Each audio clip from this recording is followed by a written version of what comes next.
Today we're going to discover how changing only one condition can completely change the outcome of a chemical reaction. Here I have 3 beakers containing equal amounts of distilled water and potassium permanganate. At this point, all 3 solutions look exactly the same. In the first beaker, I add a few drops of sulfuric acid, creating an acidic solution.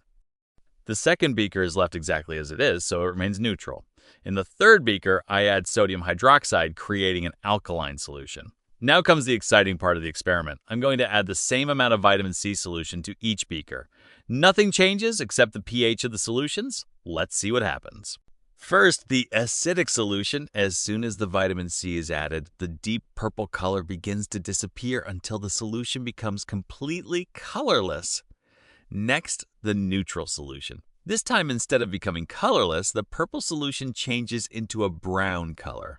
Finally, the alkaline solution. Here the reaction is completely different again, producing a beautiful olive green color.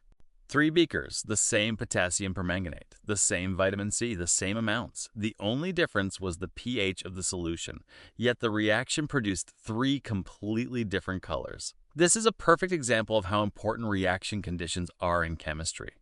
Chemistry is amazing. If you enjoyed this experiment, don't forget to subscribe to Shock Lab for more fascinating chemistry experiments every day.